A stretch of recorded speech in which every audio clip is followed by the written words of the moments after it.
Hi again. Welcome to those of you who just joined us. We're going to wait just a little bit longer. There's a few more people getting in.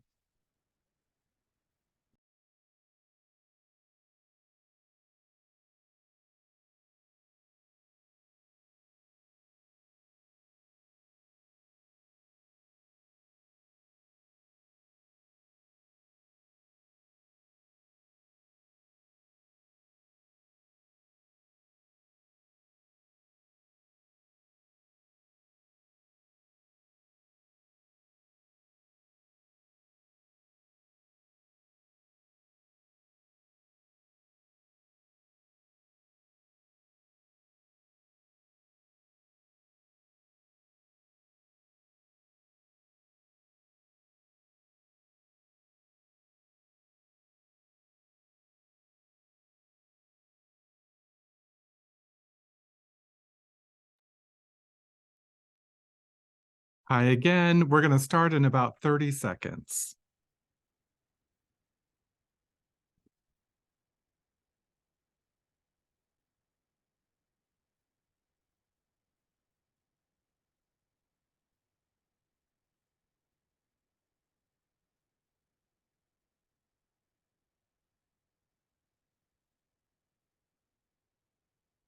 All right, let's go ahead and get started. Welcome everyone to our town hall to talk about the bargaining process that CTA has been going through and where we're currently at in impasse.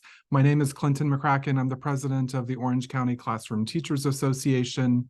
I am a 23-year art teacher from Howard Middle School and a longtime member of CTA and proud and honored to be serving in this role as your president. So we have been at the bargaining table for the last 2 months and have been working hard for our members, presenting proposals that have all been member-driven, coming from you all, from our bargaining unit to the district in an effort to create some bargaining proposals that would help to recruit and retain teachers. So we have been working hard at that, and the district, as you, I'm sure, have recently heard, the district has declared what's called impasse. And so tonight's town hall is to explain some of the process to you, to explain some of the proposals that we have presented that have been generated by our members, and then to help answer any questions that you have, and then also provide some opportunities for our members of our bargaining unit to really participate in this process and take action. So just that's pretty much a preview of what we'll go through. It will be a 1-hour meeting. So if we don't get to all of your questions, we will address them in our follow-up emails as we go through this process. So who we have here with us this evening, we have one of our attorneys, Lucia Piva. We have Kyle Arnone, who is a finance expert with us from AFT. So we're very grateful to one of our national affiliate unions, who has, and Kyle has provided a lot of help in this bargaining process. So we have him here. They'll both be able to talk about a couple of things. And then we have some members of our bargaining team members here as well. And a couple of them will talk about a few items. And Maribel Rigsby from CTA is here as well. And she'll be going through some of the questions in a few minutes.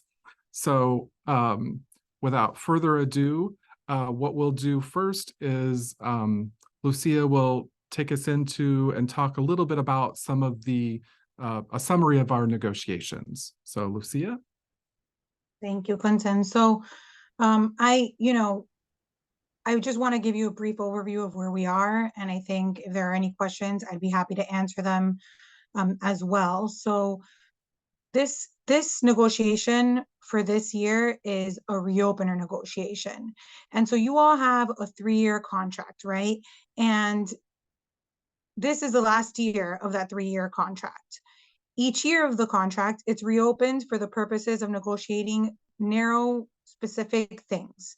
In your case, your contract states that each year it's going to be reopened to automatically negotiate salary and fringe benefits and 3 additional articles that the parties may want to open.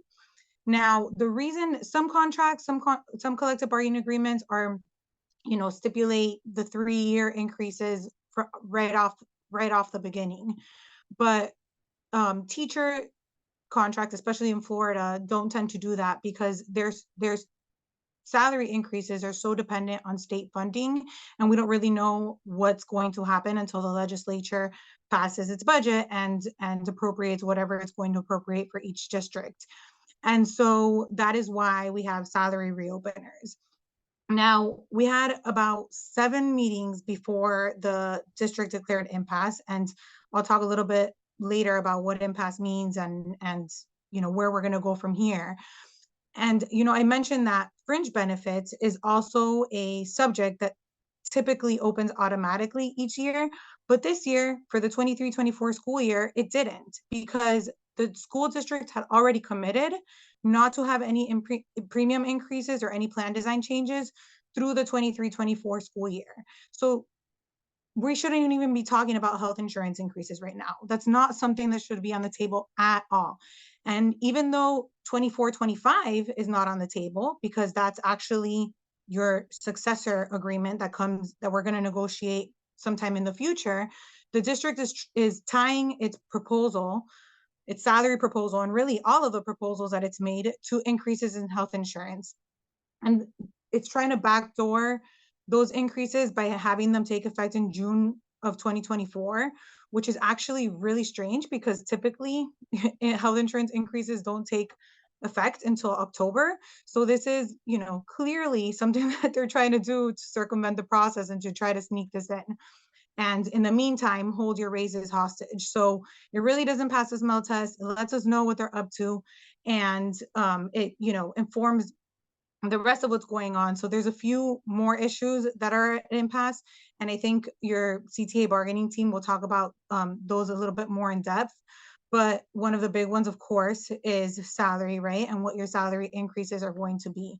The biggest gap between where you are with what you've asked for, with what you deserve, with what your union has been fighting for, and what the district is proposing, is that the district is just refusing to look at any way to mitigate salary compression. And Kyle will get into that, so I won't get into the details, but more specifically, they're refusing to give any percentage salary increases, right? They're saying that they cannot give percentage-based salary increases. That's just not true, right? They're taking that position. It's a position that hurts teachers. It's a position that hurts veteran teachers more specifically because, of course, a $3,000 increase is different for a teacher earning $48,000 versus someone who's been with a district for 20 years and is earning more. They get a lower salary adjustment, and Kyle will talk about that.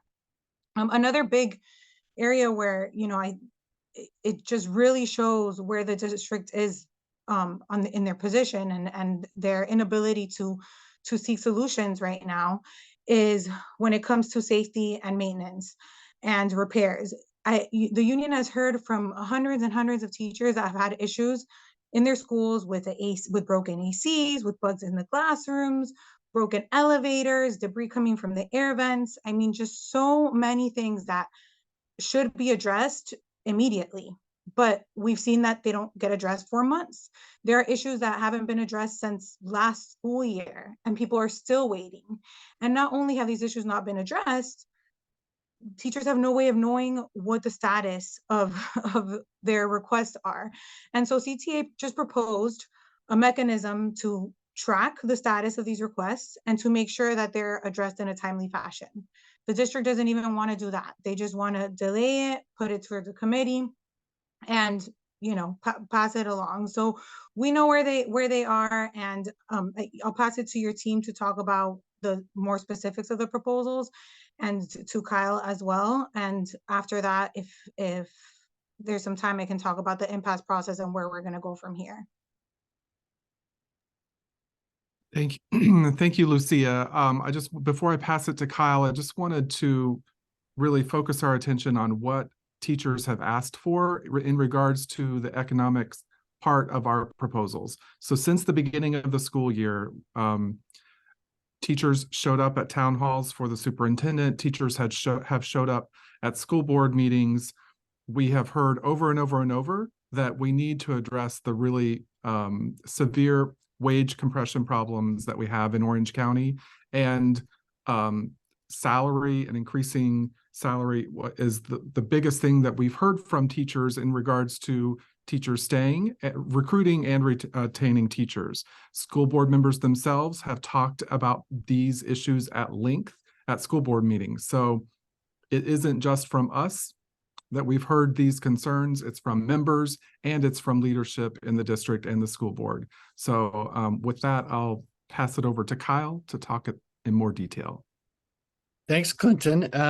Yeah, I mean, I think what I want to say is, I work with AFT locals all across the country, and you just have a unique situation in Florida because you have a law on the books that ties your hands to some extent. There's disagreement over how much it ties your hands, but it does do certain things. Like the one thing, that it does is, for example, you might wonder, why is OCCTA not proposing bigger cost of living adjustments?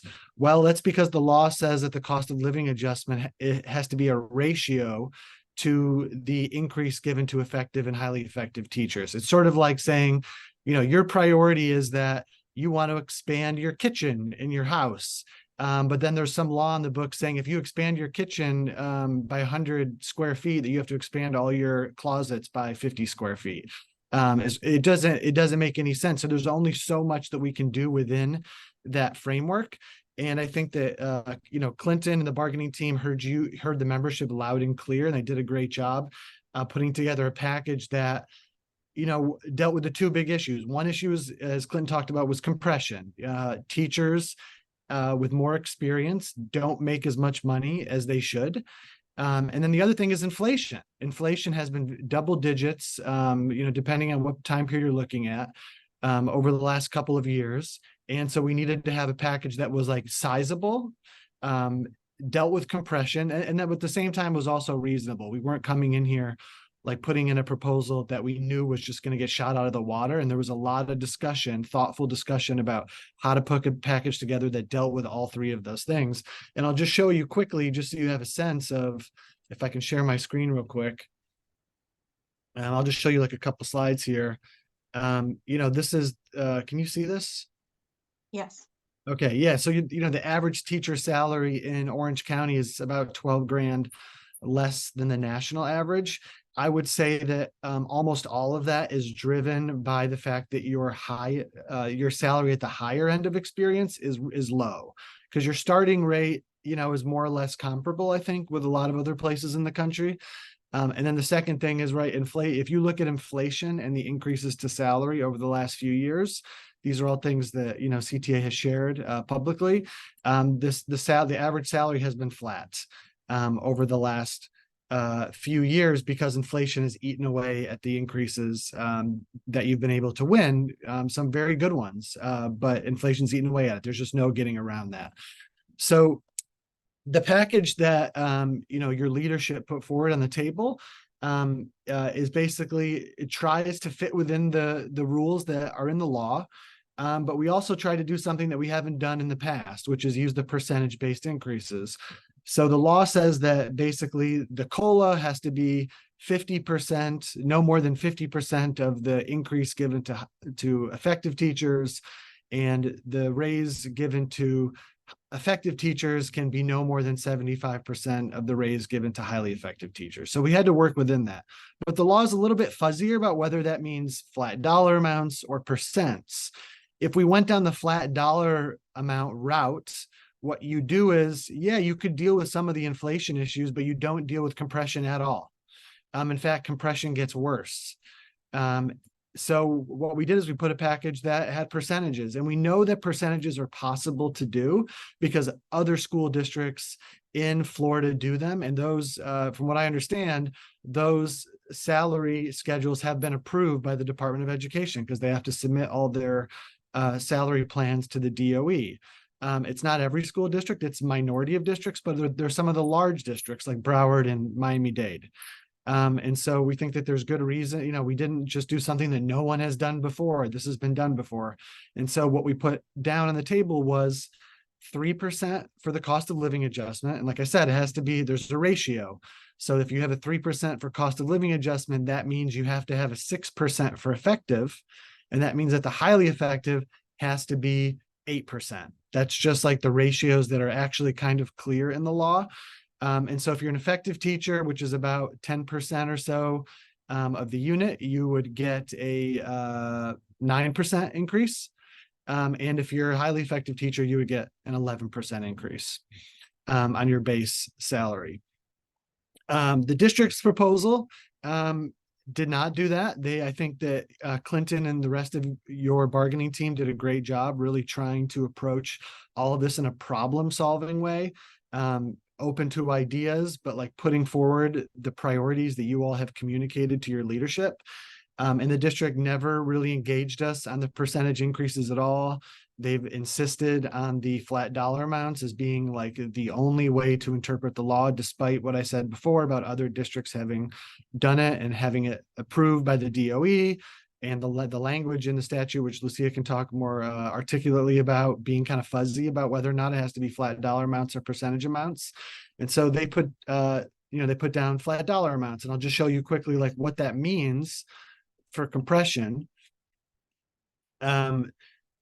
It looks like this. So you can see like the bars correspond to like years of experience, starting like 0 to 4 and then 30 plus years.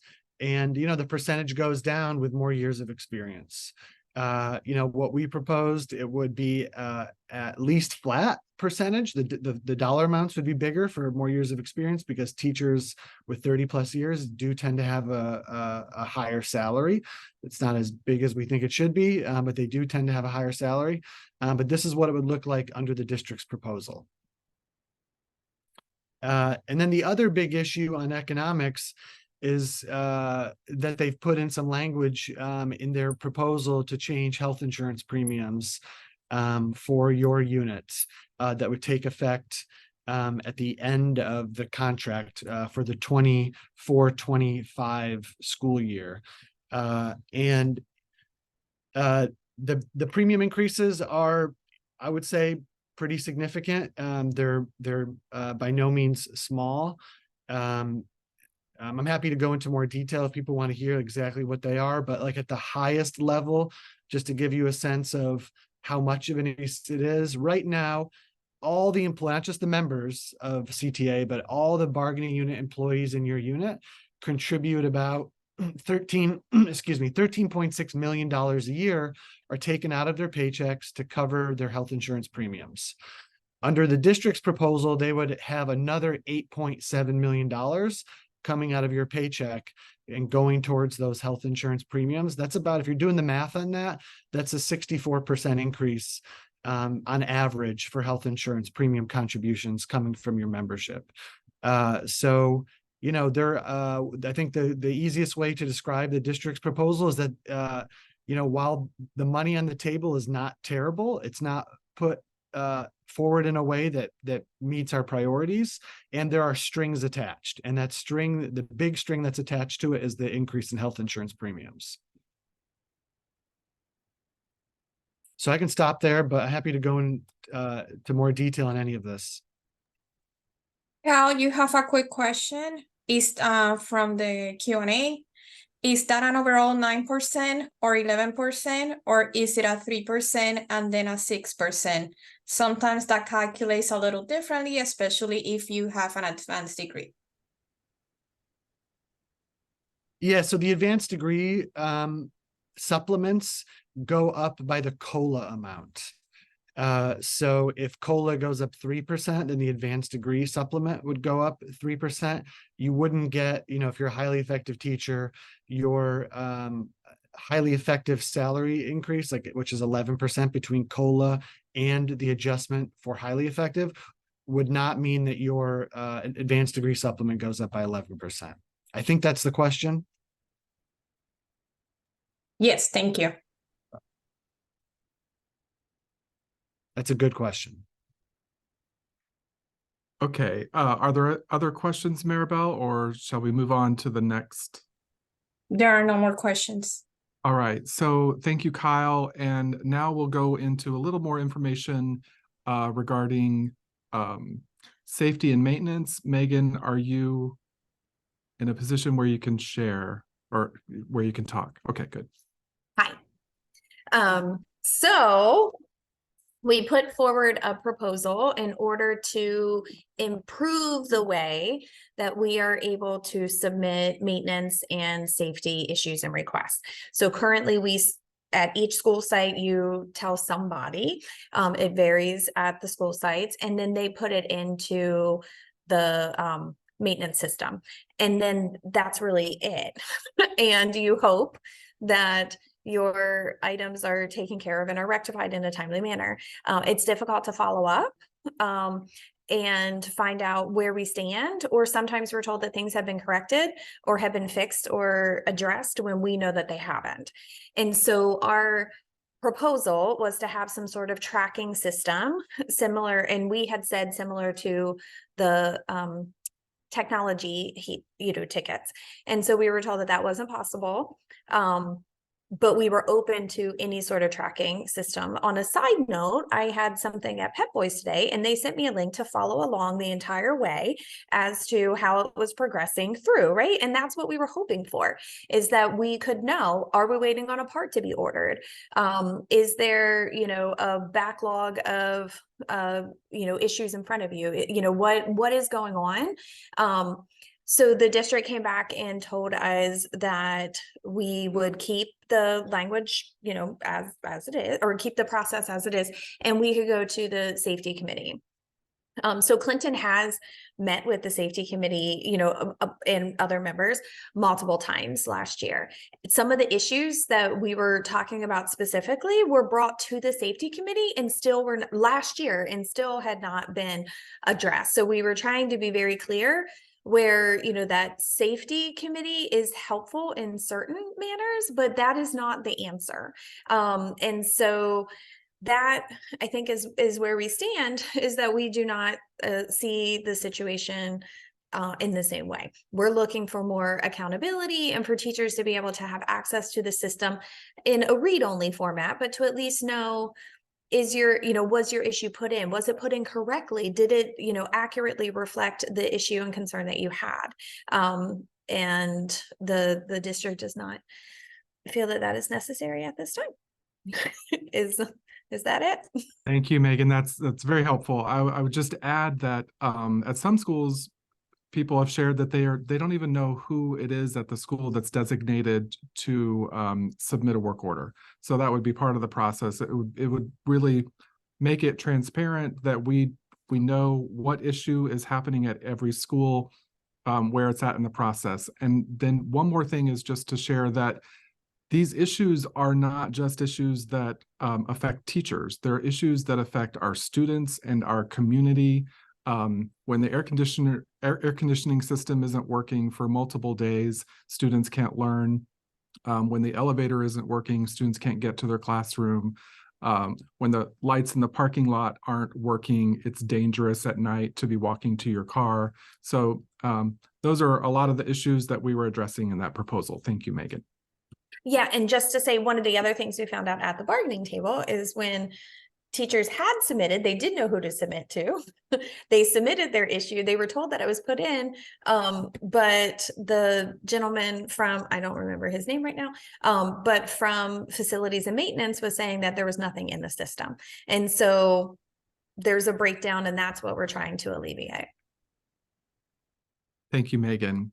And then next we'll have, if you're able to talk right now, we'll have Matt talk a little bit about one of our other proposals that addresses comp time. Sure, can you hear me? We can, yes. Excellent, great. Yeah, so one of the issues that members have talked about for a long time, we got a lot of feedback on, is flex time. We all wind up, staying late for 2020s, which apparently have some magic new name now. Or to meet the teacher, grade orientation, whatever. And we're told we'll get flex time. There's no mechanism for tracking flex time. There's no so much flex time that you have, whatever you want to actually use flex time. Suddenly flex time doesn't exist anymore. And so it's been an issue kind of given like fake flex time in exchange for our actual time that we could be spending. So the proposal we put forward was basically to track flex time, come up with a system for tracking flex time. We were hoping in much the same way that we track the rest of our leave. That if you stay 90 minutes late because there's a lightning, you get 90 minutes of flex time. That's credited to your account. You can look at it and you can spend it. And there's very clear guidelines when it can be used and approval, so that the flex time that we get could actually be real time, really use. Just made up consolation prize for the student. Hey, Matt, I'm going to interrupt just real quick. The audio is going in and out a little bit. So if you don't mind, Lucia, can I have you clarify a little bit more about the comp time that Matt is talking about? Absolutely. So the proposal right now, your contract has some language in it regarding what happens if you stay after the contract day, for example, for a storm, and the students can't be released, and so you stay over, or you go to an open house, or whatever the case may be, that it's beyond your typical workday. You're supposed to receive flex time or comp time for that. But there's no real uniformity in how different schools have been applying that. And in a lot of instances, teachers haven't been getting it at all. And so what the proposal does is establishes a clear way for comp time to be administered, for it to be accrued, for everybody to know exactly how much they have in their bank. And that way you can actually use it and not have to, be required to work for no compensation, which is currently the case in a lot of schools. The district has flat out rejected that proposal, has not provided an alternative proposal, has not provided any solution to fix what is really a big issue in several schools. There are some schools that already, the principals have taken upon themselves to make sure that it's being administered in some sort of way, but that's not enough. That's not enforceable. That's not something, there's nowhere to look at for guidance on that. And we really need there to be some sort of way to get this comp time administered in a way where principals can be held accountable, and where there's a way to check to make sure that it's actually being adhered to. Right now, that doesn't exist. Thank you, Lucia. And thank you, Matt, for sharing about comp time. We're going to move now to Brian Antoine, who can share a little bit about our proposal for professional development pay. Yeah, good evening. One of the things that we heard from a lot of the teachers about was pay for professional development when it's outside the contract time. And so what we wanted to do was make sure that all of the teachers are being properly respected for their time. That means our veterans are being paid the right rate, their rate, since they have had more experience. They get a higher hourly rate of pay during the normal workday, and they deserve to receive the same during any of these trainings outside of the contract time. So we wanted to make sure that right now, the way it's set up in the contract is it's $20 an hour. You work 3 hours, you get $60. 6 hours is $120. We think that our veteran teachers and our teachers with the experience should be paid, well, all our teachers should be paid at the level that they would receive in their normal pay when you break it down hourly. So obviously our veterans and our teachers will be getting much more than that $20 if that's what their experience dictates, and that's where we stand. All you can hear with all our proposals, it really came down to our feeling of what's fair, especially for our teachers that have been in the profession and have expertise. Thank you, Brian. So I think that covers the 3 additional ones we were going to talk about. And Lucia, can you take it now to go over a little bit more about the impasse process? Absolutely. And I'm happy to answer any questions on this as well. So Florida has in its statutes a very clearly defined collective bargaining system. It's designed to allow the employer and the employee's representative to agree on terms and conditions of employment, to agree on salary, to agree on working conditions, to agree on these types of things that we've been negotiating for this upcoming school year. When the parties are unable to reach an agreement, right? When they reach what's called an impasse and are unable to move forward in negotiations, then the law has an also very clearly established mechanism to resolve those disputes. One of the things that the law contemplates and allows for once the parties have reached an impasse is for a special magistrate hearing. So a special magistrate hearing is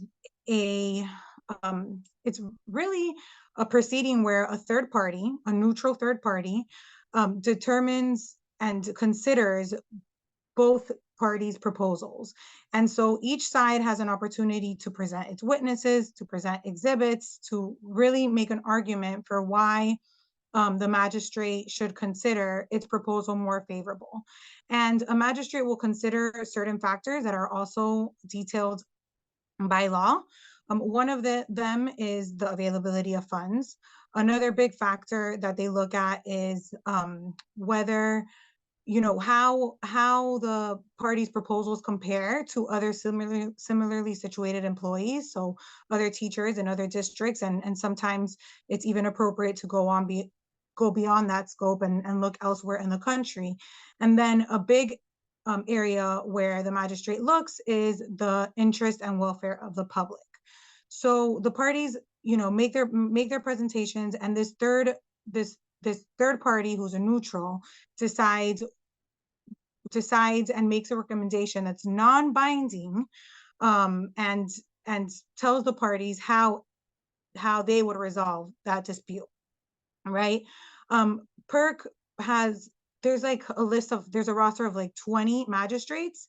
They send the parties a more narrow list, and then each side strikes certain people from the list, and ultimately PERC, which is the Public Employees Relations Commission, the agency that governs all of this, determines who is going to be selected to hear this.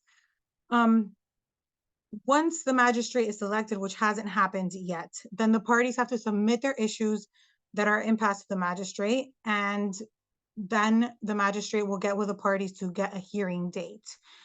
The parties make their presentations, and then within 15 days of that hearing date, the magistrate needs to issue the recommendation. Again, it's a non-binding recommendation, so it's not that whatever the magistrate decides is going to be implemented. At the end of the day, it's going to depend on whether the parties accept or reject the magistrate's recommendations. If either party rejects the magistrate's recommendations, then they have to notify the board, and they have a certain time frame to do that. I believe it's 20 days from the recommendation.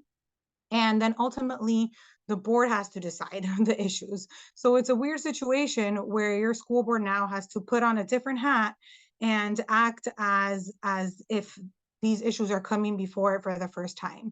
And that's why the special magistrate's decision becomes important, because it's supposed to give the board a different and fresh perspective on these issues, and potentially take it away from the position that it's been maintaining throughout the negotiations. If both the parties accept the magistrate's recommendations, then it just goes to a ratification vote.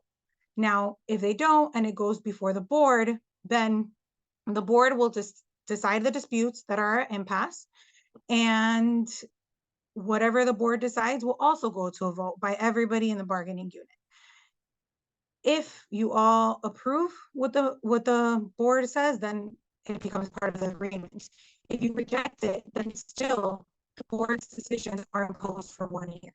So that's, a quick and dirty. There's a lot that goes into it. So I'm happy to answer any questions if there's anything, that I left out that people are interested in knowing about the process, because there's a lot that goes into it. There is one question, Lucia. Why do Yeah. we not have binding arbitration for this process? Yeah, I will, because it's dictated by Florida law, right? So the parties can't even agree to binding arbitration. The Florida, Florida law just contemplates that at the end of the day, it's going to be decided by the legislative body. And it's the same for all Florida public entities. Thank you, Lucia. So I just wanted to sort of reiterate one of the things that she was saying, and that's that one of the benefits of going to a special magistrate is that you get this fresh perspective, a neutral third party, if you will, and it's for that reason and others that CTA is choosing to go to the special magistrate. So we're not skipping that process. We are going to go through that process, and it will help provide the school board, who are the people who have given us the proposals that brought us to impasse. It will give them that extra perspective. So the one thing I wanted to mention, that if you're wanting to see any of the summaries from any of the past bargaining sessions, they're all on our website, which is orangecta.com. So that's there and available for you to see. We will send follow-up emails after this evening as well for our members. This basically brings us to our Q&A part of the town hall. So we'll go ahead and get into that, unless Lucia or Kyle, there was something you wanted to talk about before we get to that. I think we're After ready. me. Okay, I think we're ready for, so some of these questions, by the way, were the ones that were submitted in the Google form from you all. There were some that were duplicates. So we're going to go through a few and just keep a watch of the time. Any of them that we don't have time to get to, we can, like I said, follow up or address in our follow-up email. So Maribel, do you want to get to the first question?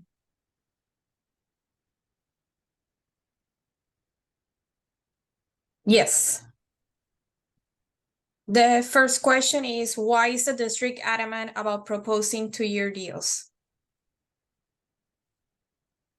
So I can start with that answer. So the district, they originally proposed, and Lucia kind of addressed this earlier as well, but they originally proposed a 2-year deal, then they moved it into a 1-year deal, but it has that extra insurance strings attached that Kyle talked about, pushed in right at the end of that 1-year deal. As to why they're proposing 2-year deals, I don't have that answer. If there's more to that, Lucia, that you have, that you can share. Yeah, I mean, so I think they started off by proposing a 2-year deal because they want to, their deal on the first year has strings attached. So they don't want to give you your raises on the first year unless you agree to health insurance increases on the second year. Because they are not permitted to increase health insurance premiums or change the plan design for the 23-24 school year. That's why they're really, the only reason they're making it a 2-year deal is so that they can increase your health insurance. That's what it comes down to. That's what it boils down to. And then now we brought up that they can't do that because it's not within the scope of the negotiations. And so they're trying to do this sneaky thing and backdoor it on the last day of this school year. Well, not even, because it's June of 2024. So it's still improper in our view, but they're trying to find creative ways to sneak it through and force you all to take those increases. Thanks, Lucia. Maribel, next question.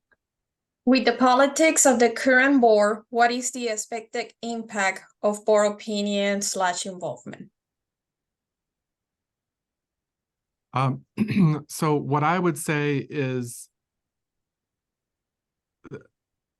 the result of this whole process will depend on not just our presentation and the hearing itself, and of course we're doing work on that now, preparing, But we need our members to really engage in this process now, and the member engagement can help determine the result of the outcome. So we need to make sure that everyone is, and I'll mention some calls to action at the end of the town hall, but that everyone is involved in those, engaged in those, talking about those, emailing school board members, showing up to school board meetings. And for our members who are not on EDUs yet, of course, it matters. Our membership density matters. The more we are stronger, the more people we have together. So all of that, all of what you're doing as members engaged in this process can help determine the outcome of the impasse in the end. So I think that answers that question. Are you expecting to lose ground from our most recent negotiated position on what issues? Lucia, can you answer that one?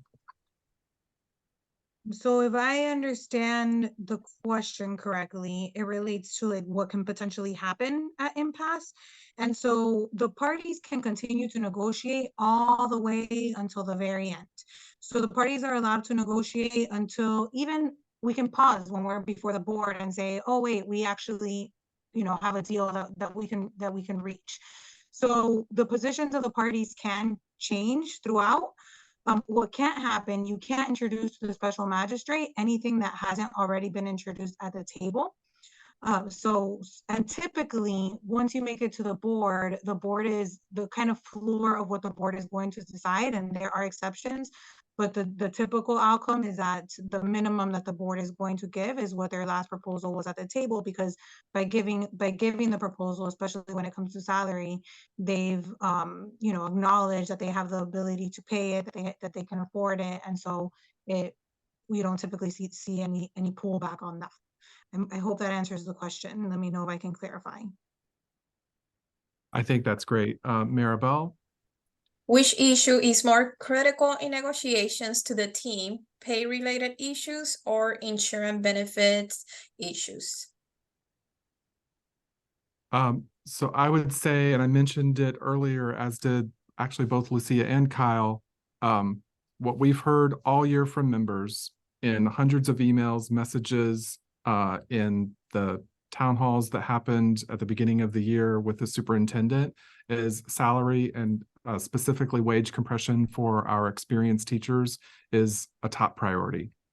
Recruiting and retaining, we all know that we still have classrooms without teachers across the district.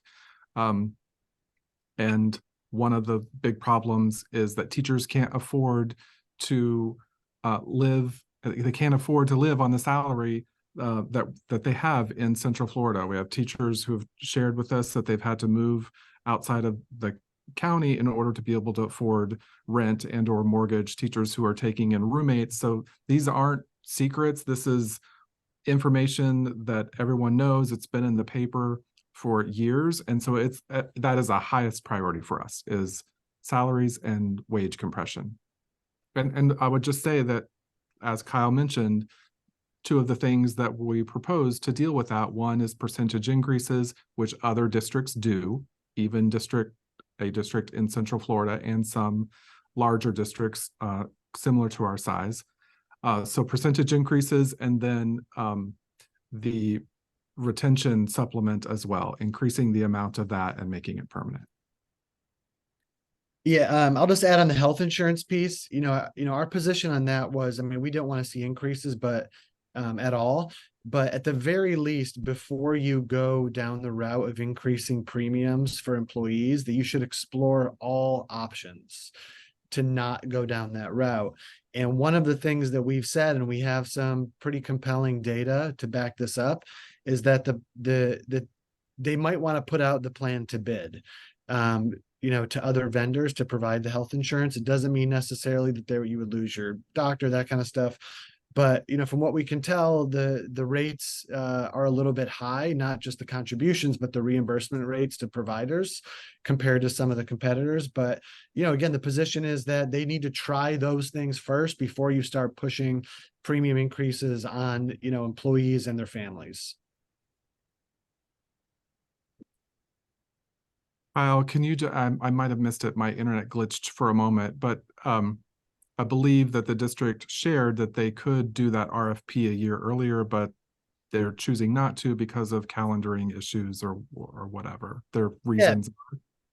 Yep. No, you're right. They mentioned at the table that they were already contemplating putting this thing out to bid, which makes it make even less sense because it's why increase premiums now when you're thinking about possibly changing plans in a year or so. Thank you. And Maribel, the next question. Why is the district wrong when they say they cannot do percentage raises, and what documentation does CTA have that says they can? I'll say one thing and then I'll pass it to Lucia or Kyle, I guess. I'll just say that as one of them said earlier, the statute could be interpreted one or two ways, and other districts are interpreting it in a way that helps teachers. And right now it looks like Orange County School Board is interpreting it in a way that is hurting teachers. So go ahead, one of either.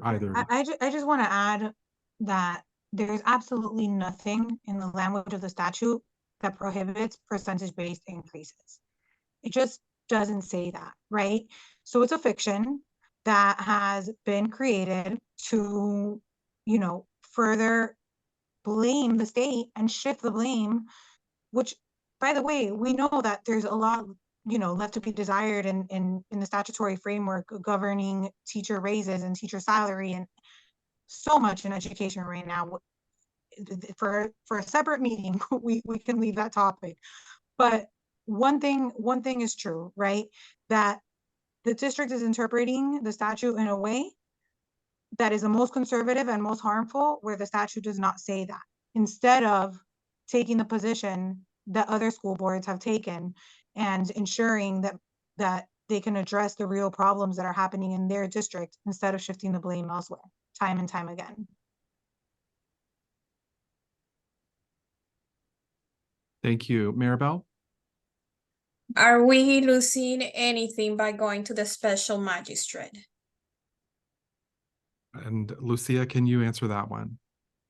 So we don't know how a magistrate is going to rule, right? But right now we have a pretty good idea of what position the school board is taking on these issues. So, you know, at this point, it appears that there's more to gain than to lose. The district has said it's not going to do percentage increases. It's not wavering from that position. It said that it's not wavering from its position to increase health insurance. It doesn't want to add Juneteenth as a holiday. It's not even going to consider comp time. It's not going to consider a mechanism to help address your issues with the AC and maintenance and everything that's going on in schools. So at this point, if you were to just go straight to the board, you know, how can we trust that the outcome is going to be different than what we've seen at the table? I think it would be more beneficial to have someone look at this stuff from outside and really tell us what can be done here, what is fair, and come to the board with another perspective that isn't just us versus what they have to say. Thank you. Maribel? I believe that she addressed the next question with that answer. That is, we will not get a raise at all this year if this is not settled. So the answer to that is it's going to depend how long the impasse process takes. There's a lot of factors that go into it. It will, if we had reached an agreement, then potentially your cost of living adjustment raises can take effect now. The piece of the salary increases that are tied to your evaluations wouldn't take effect until those scores are in. But regardless of when the increase is decided and takes effect, it will be retroactive. That is not in dispute. Thank you. Maribel? What are we doing for veteran teachers with close to 30 years or more? So I would say that the percentage increases that we've proposed would be helping our veteran teachers. Plus, in the retention supplement, we proposed that to include instructional experience that's not just OCPS. Next question, do we have an, Comp time. Go ahead, Kyle. Oh, sorry. I was just gonna say what Brian was talking about with comp time too is also something that fits into that category. Yep, I suppose you could also argue the professional development, or that's what you were saying. Yeah, I'm sorry, professional development. Yeah, my bad.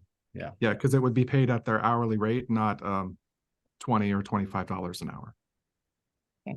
next question will be, do we have an estimate as to what percentage insurance will increase? I think Kyle answered that a little bit already earlier. Yeah, I mean, I can say it again if you want. You know, there's the premium increases are different depending on like what tier you're in and what plan you're in. So I'll just describe the average increase, but the average increase would be about a 64% increase. The average annual increase would be about $783, and the average monthly increase would be about $65. Again, that would be starting with like the 24-25 school year. That's the district's proposal, not ours, just to be clear. Thank you. The biggest increases too, just to point out, in dollar terms, they're on, those of you who have the family plans, who already pay, I think, pretty significant premium contributions. Just the employee family under the Plan A, the increase they're proposing is about a $1,400 increase per year. Thank you. Maribel, I think that we might be running close on time, and I wanted to wrap it up at the end. So can we maybe pick two more of the questions, and then we'll address the rest in a follow-up? How likely is the district to come up with a favorable decision in teachers' favor? So I'll start, and then Lucia, if you want to add to it, I would say that the likelihood goes up the more that we have members of our union itself and members of the entire bargaining unit involved in this process. And in just a moment, I'm going to share with you some of those things again. Do you have other things to add to that, Lucia? Yeah, I mean, that I want to emphasize it because it's huge, right? You can make all the legal arguments, you can discuss the, things back and forth over and over again. But what's going to really resonate is for your school board, your elected officials, to know that you're holding them accountable, to know that you're paying attention, to know that you're there in unity, right? We've in impasses in the past, the position has almost consistently been in your district that the outcome has been better than what was proposed at the table, and it's been largely because of your ability to work together to show, your board what it's about. Thank you. Kyle, do you want to add anything to that? No, I mean, I think you said it really well. Sometimes the board, these like the impasse hearings can be illuminating for them because they find out things that they didn't know. Because you have to remember their communication for the most part about bargaining is coming from like the school district administration. And I can remember from a couple of years ago when we had an impasse hearing in 2021, and we had pointed out to them that their general fund balance was the highest in the state among comparable districts. And the board was like turning to the I don't know if CFO or treasurer, I can't remember the title, and was asking questions about, is this true? Why is this the case? So they don't necessarily have all the right information, and in my experience they don't want to be the bad guys a lot of times at the end of the day. And so I think that what Clinton is saying is absolutely right. The more they feel like you're united and that there will be consequences for making a decision that hurts teachers and students, the more likely they are to side with you all. So there's no guarantees in this process, but you have to make it hurt a little bit for them to make the right decision. Thank you, Kyle. And so I'm going to just kind of wrap this up and be respectful of your time and end this in a minute or two. So some of the ways that you can engage in this process. I mentioned them earlier. You can be emailing your school board members, and you can email them all. We recommend that you do that from your home email, and let them know what's happening with you. Let them know, share a story with them about a colleague, friend of yours. Tell them what's happening with any of these proposals to really personalize it for them and share with them what we need them to do. So write your school board members, show up to school board meetings. We have several coming up. You can show up to the hearings that are coming up. We have a couple of slides here that Maribel can share. Oh, it's right here. So the school board member emails are right there on the screen. There's a sample email message. We'll send out some other sample messages as well. We have a petition, of course, that you can sign. We've shared, for those of you on here who are members of CTA, we've shared some of these with you in emails and in our member Facebook group. So those are some of the things you can do. And I was getting ready to say, come to our, we really want to show up en masse to those hearings. So be on the lookout. They're not scheduled yet, like Lucia said, but when those get scheduled, we need you to show up to those. If you're not a member and you're in this town hall, we invite you to become a member. We are your union and we are fighting for you, and we're stronger at in this process with you with us. So it's a quick, about a 3 or 4 minute application just to scan there, and you can become a member of CTA as well. Next is our Solidarity Day. This is next week. So across the district, next Tuesday, we're going to be wearing red, and we're going to be all of our members are going to be asked to share with one non-member why they've chosen to be a part of their union, and then ask that person to join. A lot of people, when they join the union, if we ask them, why didn't you join before? Many of them say, because nobody asked me. So next Tuesday is a day of asking. So all of our members, we're asking you to do that. And then if you need to contact us, there's another QR code. You can also send us an email to orangecta@gmail.com. We are here for you, and we're going to keep fighting for you. So thank you for being in our town hall this evening, and we will send out more follow-up emails to come. Thank you, everybody.